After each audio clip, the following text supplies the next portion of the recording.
Good morning student of class 12th। Online study की next series में आज हमने टेस्ट स्टार्ट करने का बोला था मैंने। तो आज मैं चैप्टर 1 और 2 जैसा कि मैंने कल बताया था दोनों चैप्टर्स के टेस्ट क्वेश्चंस मैं आपको इस वीडियो में डिस्कस करवा रहा हूँ। आप सभी लोग इनके आंसर्स अपने हिसाब से राइट डाउन करके मुझे उनकी पीडीएफ बना के सेंड करोगे व्हाट्सएप पे। सभी की पीडीएफ आनी चाहिए मुझे। फर्स्ट क्वेश्चन है define data structure. Data structure क्या होता है, आपको उसकी परिभाषा लिखनी है। What factors are used to determine the efficiency of an algorithm.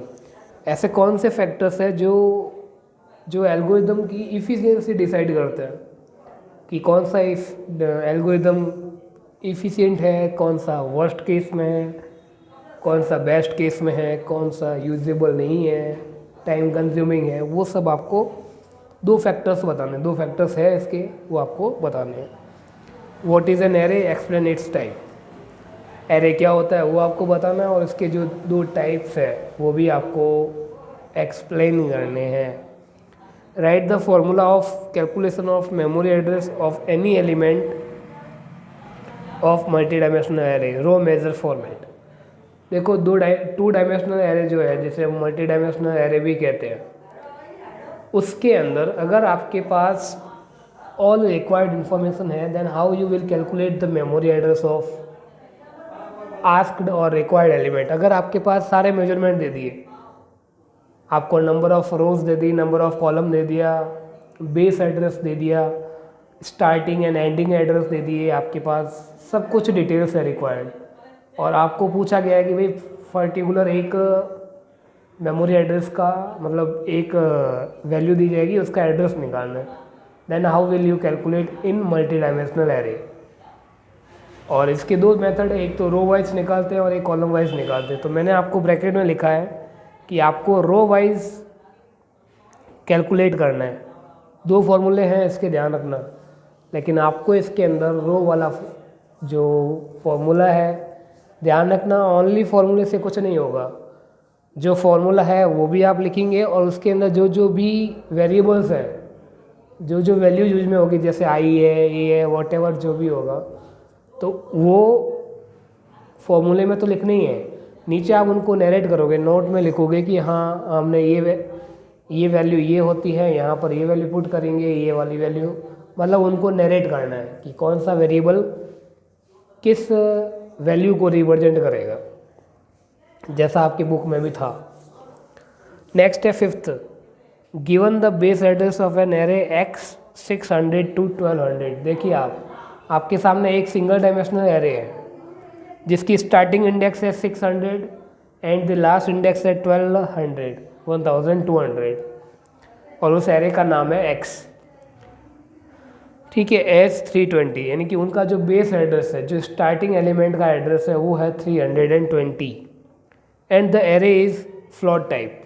Array is of float type, और एरे का टाइप क्या है, फ्लोट टाइप का है।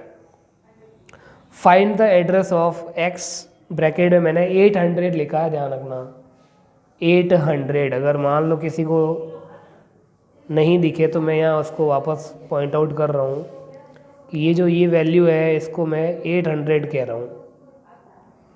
आपको x के, भाई देखो x एरे है, उसका स्टार्टिंग एलिमेंट है 600 और आगे जाके इसका बन रहा है लास्ट 1200। ठीक, अब आपको इसके अंदर एक बीच में ये तो आएगा ही आएगा, भाई इस रेंज के अंदर ये तो आएगा ही आएगा, तो आपको आपको एड्रेस निकालना है। आपके पास जो जो इन्फॉर्मेशन आपको चाहिए मैंने आपको दे रखी है। देखिए आप यहाँ पर आपको फॉर्मूला लिखना है 2 डायमेंशनल एरे का, और यहाँ मैंने आपको दिया है 1 डायमेंशनल एरे। तो कंफ्यूज मत होना कि भाई ऊपर फॉर्मूला निकलना, नीचे उसको सॉल्व करना है, ऐसा नहीं है। फोर्थ क्वेश्चन में आपको 2 डायमेंशनल एरे को कैलकुलेट करने का फॉर्मूला लिखना है और वैल्यूज बतानी है कि क्या क्या काम है। कोई उनका एग्जाम्पल देके सॉल्व नहीं करना। बट फिफ्थ क्वेश्चन में आपको मैंने ऐसे एक क्वेश्चन दिया है प्रैक्टिकल, आपको वो सॉल्व करके मुझे बताना है कि भाई 800 जो एलिमेंट होगा एक्स का, उसका मेमोरी एड्रेस क्या होगा, वो आपको मुझे फाइंड आउट करके बताना है। ठीक, तो यहाँ कोई कन्फ्यूजन नहीं होना चाहिए। And the last question is, मैंने आपको थोड़ा सा यहाँ साइड में लिखा है, ये रहा question number 6, explain string function with string with all function. String क्या होती है आपको वो बतानी है, उसका एग्जाम्पल, एंड आफ्टर दैट उसके कुछ मेथड्स हमने पढ़े थे, 5-6 मेथड्स, वो और उनकी एक एक लाइन में डिफाइन आपको बतानी है। ठीक है, सभी स्टूडेंट्स अटेम्प्ट करें, जो देख रहा है जो नहीं देख रहा है तो उनको आप बताएं। एज इवैल्यूएशन टेस्ट हो रहे हैं, ध्यान रखना। हम 9 चैप्टर्स कवर कर चुके हैं, आगे 6 चैप्टर्स है जिसमें से एक ऑलरेडी हट चुका है, 5 चैप्टर रह गए, वो हम आराम से कवर कर लेंगे, कोई प्रॉब्लम नहीं आएगी। लेकिन उससे पहले यहाँ तक का सारा इवैल्यूएशन होना चाहिए। ठीक है, मैं आपको इनके क्वेश्चंस कल बताऊंगा, इनके क्या क्या आंसर्स होते हैं, कैसे इनका आंसर्स राइट डाउन करते हैं। ठीक है, फिलहाल आपको ये अपने अकॉर्डिंग, अपनी समझ से, अपनी अंडरस्टैंडिंग से आपको आंसरिंग करनी है। सभी इनके आंसर्स मुझे PDF बना के भेजेंगे। Thank you and have a nice day.